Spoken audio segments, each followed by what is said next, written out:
You are listening to the e-flux podcast. This is Mariana Silva, and in this episode I sit down with Daniel Fernández Pascual and Alon Schwabe of Cooking Sections on the occasion of the launch of their book, The Empire Remains Shop at e-flux.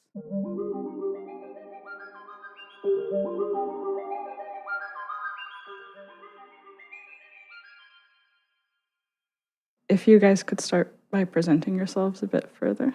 Hello, I'm Alon Schwabe, one half of Cooking Sections. My name's Daniel Fernández Pascual, the other half. And for the past 5 years, we've been working together, looking into how different food infrastructures shape the landscape we inhabit and live in. So because this is kind of starting from a book launch, I wanted to read a quote from the book that could kind of prompt us into starting a conversation. And the quote goes like this: "Visual propaganda that is issued by the Empire Marketing Board of Great Britain in the 1920s in the form of posters, films, recipes, enhanced a geographical map between two realities, a relative proximity to the site of tropical foodstuffs and a relative distance from the abusive and violent labor conditions of their production. Indeed, the planet was transformed into a highway connecting and dividing sites of production from sites of consumption." Would you like to talk a little bit about the Empire Marketing Board of Great Britain and what your project, The Empire Remains Shop, is in relation to it? Sure. So the whole project started by looking at this collection of posters that this governmental body developed during the late 1920s, early 1930s, and they were as beautiful as violent because they were precisely depicting these sites of production and sites of consumption.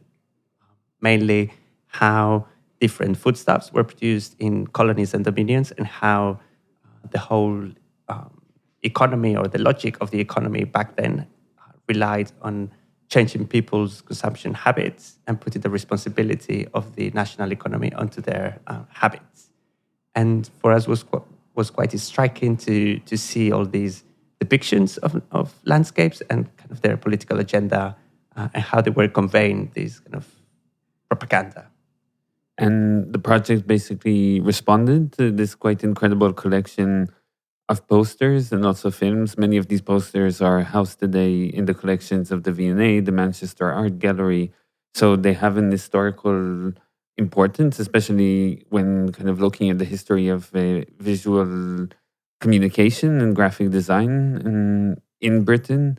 And what for us was very interesting with these posters is how they portrayed a certain landscape and vision, and how could you start kind of dissecting that, or really looking what are the infrastructures that were placed behind these images and what are their contemporary legacies. And many of the posters, what they envisioned and also what the Empire Marketing Board tried to do and never succeeded was to open empire shops across the country. And empire shops would be places where one could buy products from all over the colonies and dominions of the British Empire. So what happened was that the empire shops never opened because the approach to the economy changed and they became redundant once tariffs were introduced. So what we decided to do is to open the first empire shop, but instead of selling produce from the empire, like what they were planning of selling tea from Ceylon or rum from Jamaica, we decided to speculate on the possibility of selling the remains of the British Empire in London today. I think to go back to something that you guys mentioned just now about the fact that some of this propaganda put an ethical or responsible kind of maybe invented this ethical or responsible consumerism that we see today. And so perhaps there's a kind of imperial framework to that concept, and it's present in slogans like "Buy Empire Every Day" that you cite. Can you speak to that a little bit? I mean, I think what is quite interesting is that the history of kind of buying local foods, which has become important or quite fashionable or heavily promoted in recent years, has quite an interesting history that goes back to the 19th century that had to do a lot with the fortification of borders and basically making sure that products from other countries don't infiltrate the market. And made in Germany, for instance, as a brand that later in the 20th century became kind of a stamp for quality, actually started by the British that would stamp different crockery that would come from Germany into England. And it was basically to show that this made in Germany forks or knives or spoons were not English products, right? That were copying English methods. And only later, when the kind of industry and the German technology improved, then it kind of became synonymous to quality, but it didn't start that way, right? And I think through the project, we really tried to trace these genealogies of kind of made in and how they have kind of taken a different course throughout history. That I think one of the things that we explore in the book is this notion of from made in to made nowhere. And another point is that most of these posters, if not all, were racist, sexist, and culturally stereotypical. And still you see how some of these depictions of both consumers and landscapes still remain today. And I think that was also a reaction, or the project came out also as a reaction of living in London without being from London, and how to basically come to terms with all these power structures that are still in place today in the city. Would you like to perhaps describe one of the posters that comes to mind that visually for people to get an idea? I mean, I think there are two posters that we like a lot to compare and refer to. One of them is called Sugar in Barbados, and the other one is called the Oranges in South Africa. Very literal. Very, very. I mean, all the posters, they describe the landscape, and then they described kind of production of a certain foodstuff. And basically, but the kind of striking visual difference between the both of them, that in Sugar in Barbados, sugar, which is kind of portrayed as a wild grass, right, that grows up 2 meters high, is kind of portrayed together with the like black, basically from an African descent and slavery descent workers that were kind of working on former plantations in Barbados, where both the body and the sugar, the crop, had to be tamed. Where in South Africa, which was a dominion and not a colony, the poster presents an orchard, a really, really big orchard of rows and rows and rows of oranges growing in very fashionly order, where there's no body at all in the image. So basically, through that, you're kind of seeing also how the idea of like infrastructure and technology, like food technologies, are being represented and kind of brought down to the people. And how would you differentiate between colonies and dominions is completely different kind of rules of technological rules or development, right? Where kind of both society, the landscape, and the food and means of production will be strictly different. There is also another poster, quite also violent, in the depiction of human bodies, that has the slogan, "Jungles today are the gold mines tomorrow." And again, is this kind of civilizing mission of empire towards these other overseas territories that we still see today, even once the soil in many of these places has become exhausted.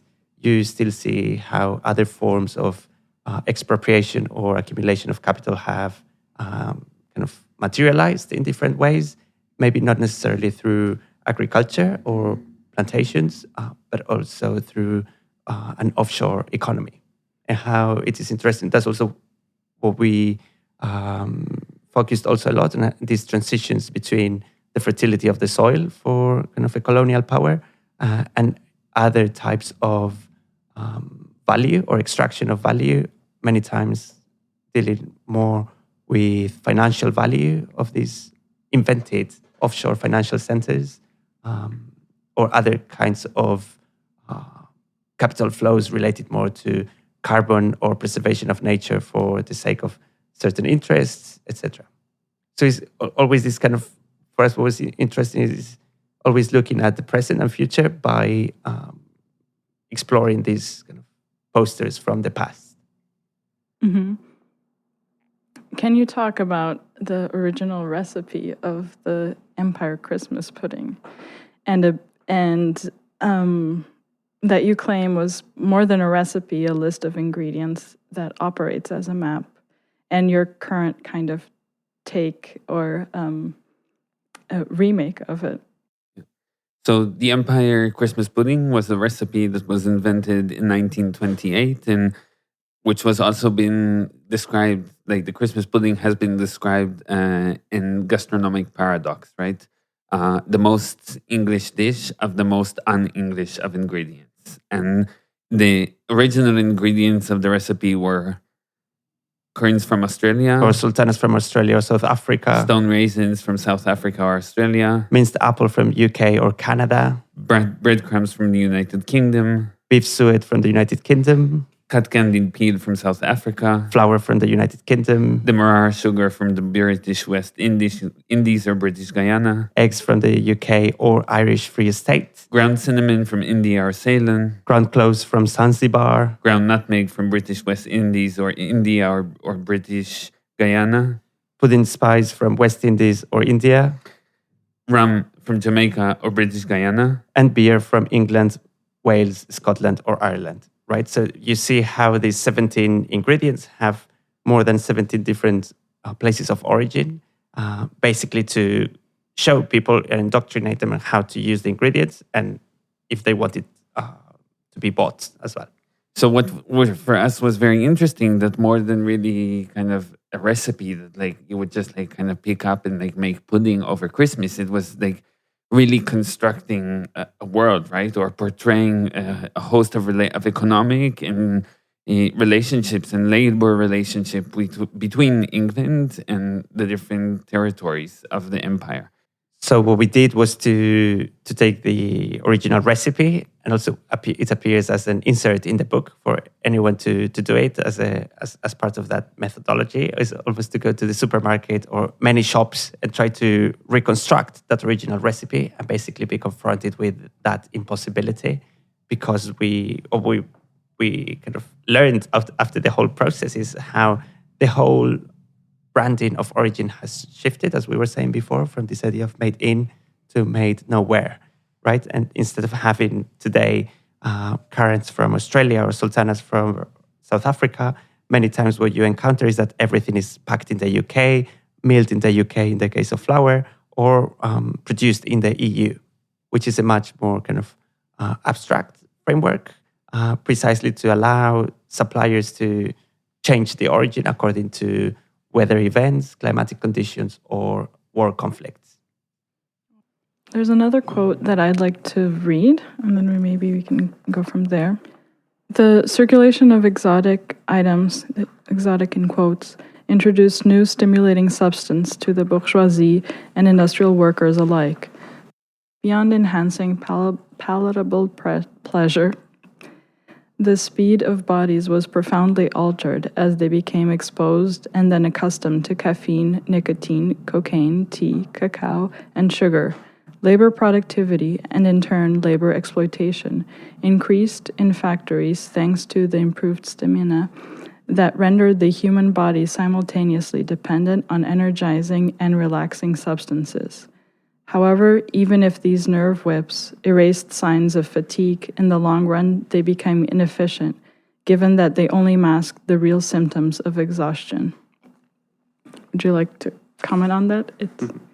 Yeah, I mean, I think for us this is kind of, it's just an important construction that we address in the introduction, basically the relation of the body to all of these substances, right? And the way basically these relationships between very distant places that were for centuries. None of this started, of course, in the 20th century, and there was a big gap created between the New World and the Old World on purpose.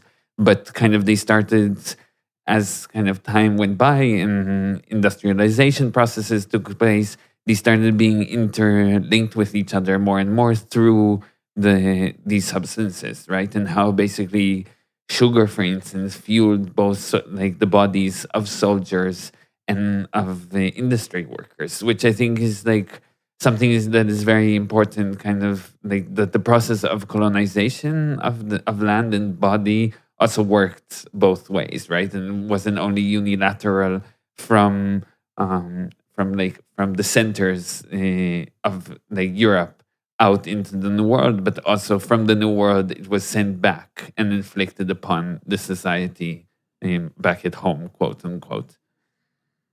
I was trying to remember one of the quotes by Stuart Hall in that respect, and if I remember correctly, is he was kind of criticizing that idea of Britishness and basically putting it together or confronting it by raising the question of if only people knew whose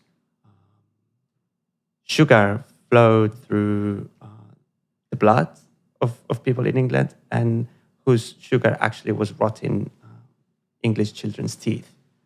Basically trying to connect again these different minerals and substances that were pretty much connected to a very, very violent form of extraction and actually was totally inside people's bodies on the other side of the ocean.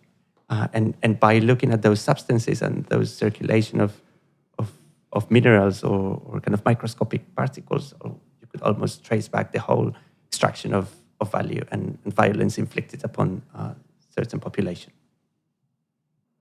And could you speak a little bit about what it is to be a climivore as opposed to an omnivore or herbivore, or I've also found paleovore?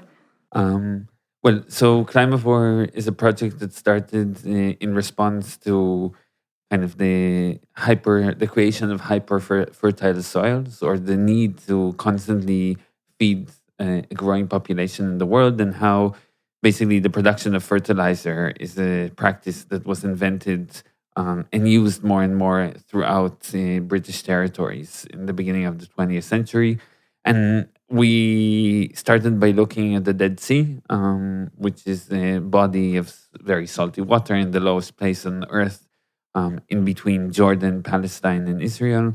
And basically, through the extraction of potassium and various minerals out of the salt deposits, the sea has been receding about a meter a year for the past 30 years, and basically creating this geological phenomena that is called sinkholes. And what for us was quite interesting is the need, on the one hand, to enhance productivity of land, and at the same time, the consequences of that. And there are many examples of various islands in the Pacific that were, for instance, were completely striped off all of their minerals, and like inflicted a lot of problems, both environmental and health problems, on the kind of indigenous populations that live there. And through that kind of process, we started to think in a hyper-fertile world where one steps today into the supermarket and is kind of inflicted by all seasons all year round. What happens in kind of spring, summer, in fall, winter, in terms of like food seasons have ceased to exist, right? We are eating like raspberries, asparagus, like all the time, whenever we want it. How could we actually think, or what are the seasons according to which one could eat today? And so that kind of the framework we started to develop, or kind of the question we started posing to ourselves, is how we eat as climate is changing. And part of that also, we started developing different recipes that, again, in the same way that the recipe for the pudding was acting as a map, to think of recipes as almost forms of infrastructure. So not so much thinking of ingredients in a very commercialized way, which is what has been happening also recently with very sometimes controversial labels that are quite expensive for farmers to gain in terms of organic agriculture or fair trade, etc. And there's a lot of controversy and also things written about it. But rather, how do we familiarize people with the proactive agency of certain ingredients for instance, in a season of drought? So maybe instead of consuming very local, very organic ingredients during a period of drought when there is water scarcity, could we shift the whole landscape and even the diet for maybe a couple of years to drought-resistant vegetables? So basically thinking of that as a form of adaptation or flexible patterns of eating. Would you like to read a recipe from the Climaphore project? Sure. And maybe if it makes sense to talk a bit more about it, or maybe have a little intro. I think through that we basically also it comes, I think throughout the 20th century, kind of the culture of food has become very concerned with the idea of like preservation as culture, I think, has become at large. And there's a very strong notion today that we have to preserve like the recipe, our family recipes, and like we inherit recipes. And I think also with like things like PDOs, protected designation of origin, like different cheeses especially like in Europe, it's a thing that's very common in Europe, in various countries where you have like cheeses like Manchego or Roquefort or Camembert, right? That you're kind of trying to preserve a method of production. Yet the environment has completely shifted in the past 100 years, and in many places doesn't resemble like the flora, the fauna, the soil, the composition of the soil. All of these things have altered completely. And the claim that we can continue producing exactly the same products today for us is contradictory, and is quite dangerous, because we're kind of, as a culture, we're trying to create a stagnant or kind of completely produce the same products in an environment that is not necessarily suitable for that. So kind of the Climavores recipes also try to think in many ways on cultural heritage with an expiration date, where you would kind of use some of these recipes or some of these products, crops, for a certain period of time, like a drought or like a period of invasive species, and then perhaps you would never eat them again in your life. Maybe we can read this one that connects to more US context, using as an example the drought salad. Transnational heat waves and cycles of drought can last for years. Recently, the fertile state of California has suffered the consequences of excessive irrigation of farmland, including farmland that had replaced the invaluable wetlands of the Sacramento San Joaquin River Delta. In many cases, imbalance in the underground water levels of former floodplains has led to unexpected subsidence around overly irrigated areas. In times of insufficient irrigation, crops requiring less water could replace other fruits and vegetables to slow down the exhaustion of aquifers. Dry farming can help readjusting landscapes. And then there's a series of materials with their corresponding quantities. By materials, we mean black lentils, barley, pomegranate, red peppers, or thyme, among others. And as a method, we can read. If this year the water reservoirs in your area are at a minimum, you may want to avoid planting water-intensive species. Remove your sprinkler system and replant your lawn as a drought oasis. Soak lentils and barley, each for between 12 and 24 hours.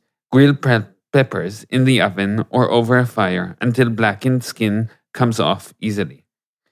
Remove seeds and burnt skin and chop into fine pieces. Boil the lentils and the barley in 2 separate pots of water with salt until tender yet firm. Set aside to cool. Clean pomegranates and separate the thyme leaves from the stems. Mix the carob powder, oil, pomegranate molasses, and vinegar together into a dressing. Then add the remaining ingredients.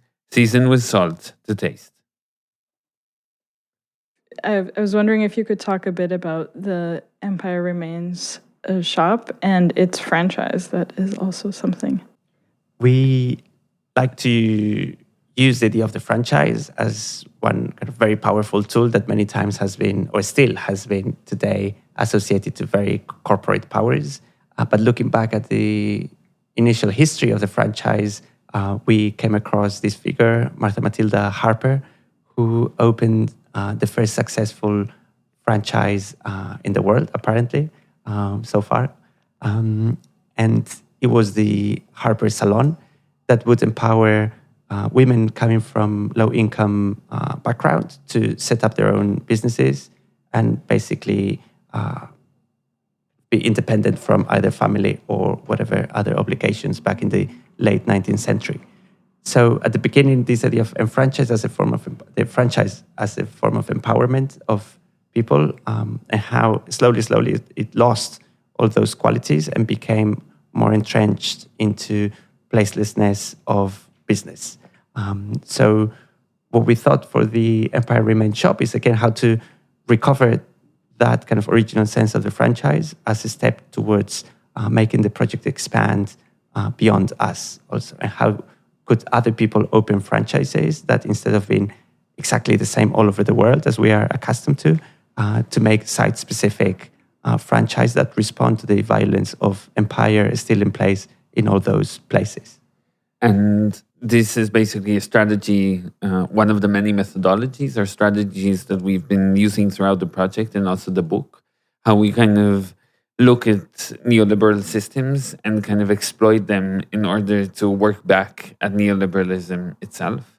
And here, kind of the idea of the franchise really came out from thinking, what is the legacy of the project? We opened the Empire Remains shop in London back in 2016. It was a public installation for 3 months, and we questioned ourselves, how would it continue? And in kind of the process of thinking of like the afterlife of that, we developed the idea of the franchise, and then also decided to make the book a sort of like invitation to franchise the Empire Remains shop, where basically the book is wrapped by a contract, inviting people to open their own franchise, or almost you could say a counter franchise, and allowing basically the Empire Remains shop to travel and adapt to various kind of post-colonial scenarios all over the globe. What's after the Empire Remains shop? Do you feel this project is concluded? That's, I guess, the first question. And then if you have other projects. I think it's never ending. It's a project that we have developed for several years. And I think what is interesting for us, again, is how it evolves and becomes appropriated by other institutions, collectives, or individuals, and continue that framework expanding, or some of the projects that were initiated also taking different shapes.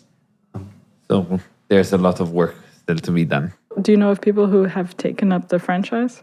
We are in conversations with a couple of institutions, and hopefully also now once that the book is out, and it really also operates as a sort of manual that allowing people kind of tools to think about these questions, or how would you use kind of various methodologies and agendas that were developed within the shop by various practitioners that we invited and worked with and commissioned, how that could be also adapted or reworked or reinvented in other contexts.